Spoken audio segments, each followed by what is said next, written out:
अस्सलामु अलैकुम। आज मैं फिर आप लोग के लिए दो भाइयों का एक सच्चा वाक़या लेकर आई हूँ जो हमें यह बताएगा कि हमें हर हाल में अल्लाह का शुक्र अदा करनी चाहिए और अल्लाह किस तरह हमारी नेकी हमारी इबादत का अज्र गैब से पहुँचाता है। तो चलिए आगे बढ़ते हैं और सुनते हैं ये वाक़या। बनी इसराइल के दो भाइयों का वाक़या। बनी इसराइल में दो भाई थे जिनमें एक मुसलमान था और दूसरा काफिर था। दोनों दरिया के शिकारी थे। काफिर बुत को सजदा करता था, मगर जब मछलियों के लिए जाल तैयार करता तो उसमें ढेरों मछलियां आ जाती थी कि उसको खींचना भी उसके लिए मुश्किल हो जाता। मगर मुसलमान के जाल में सिर्फ एक ही मछली आती थी और उस पर सब्र के साथ खुदा का शुक्र अदा करता था।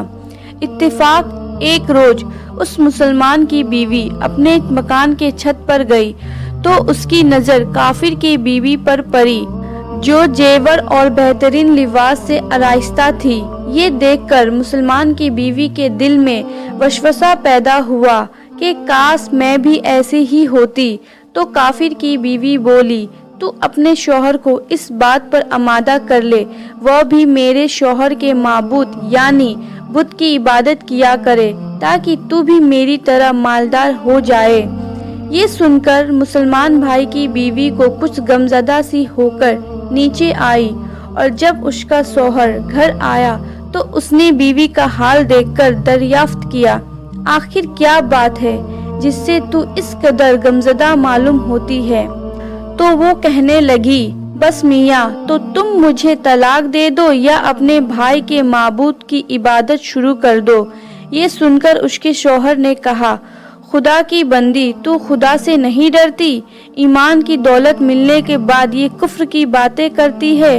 तो औरत बोली, बस मुझसे अब ज्यादा बातें न बनाओ, मैं भी दूसरी औरतों की तरह अच्छा लिबास और अच्छे जेवरात पहनना चाहती हूँ।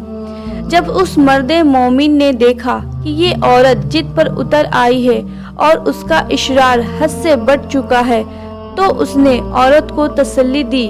कहा, अच्छा, घबराने की जरूरत नहीं है, मैं कल से कारीगरों और मजदूरों में जाकर मेहनत करके तुझे रोजाना 2 दिरहम देता रहूंगा, तू उससे अपनी हालत दुरुस्त कर लेना।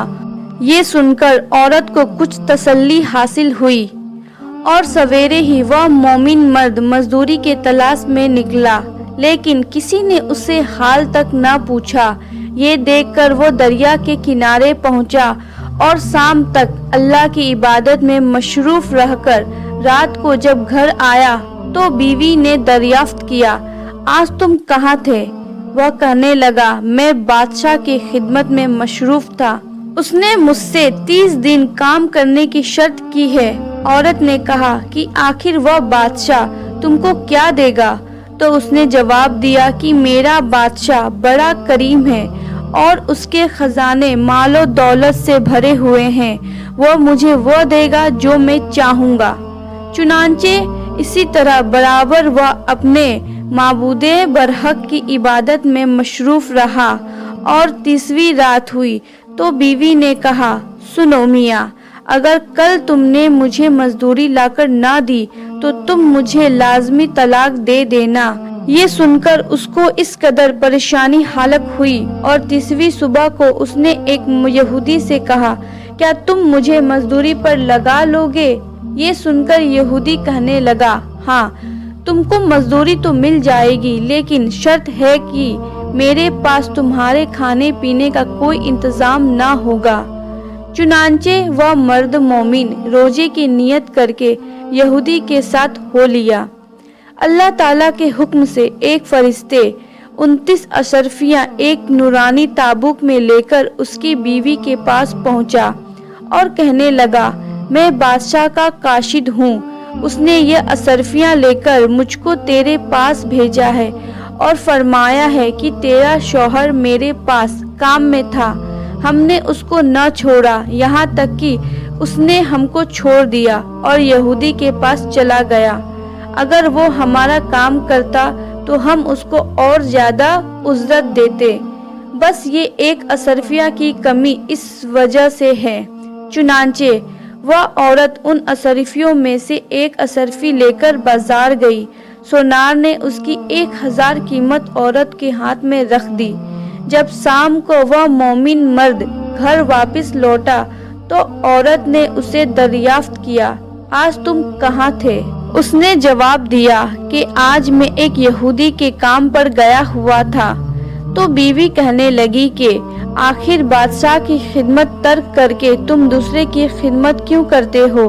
फिर उसको असरफियों का वाक़या सुनाया, जिसको सुनकर वह मर्द मोमिन रोते रोते ही बेहोश हो गया। और जब उसको होश आया तो बीवी से कहने लगा, अफसोस कि मैं बादशाह दो जहां की खिदमत का हक अपने ऊपर लाजिम ना किया। उसके बाद उस शख्स ने औरत को छोड़ दिया और पहाड़ों पर चला गया, जहां खुदा की इबादत में मशरूफ रहकर उसका इंतकाल हो गया। अल्लाह ताला उस पर अपना रहम फरमाए, आमीन। तो इस कहानी से हमें यह सबक मिलता है कि अल्लाह हमें जिस हाल में भी रखे, हमें सब्र और शुक्र के साथ रहनी चाहिए और दूसरों को देखकर ये नहीं सोचनी चाहिए कि हमारे पास ये नहीं है। एक मुसलमान के लिए सबसे बड़ी दौलत ईमान है। अल्लाह हम सब के ईमान की हिफाजत करे, आमीन। अस्सलामु अलैकुम।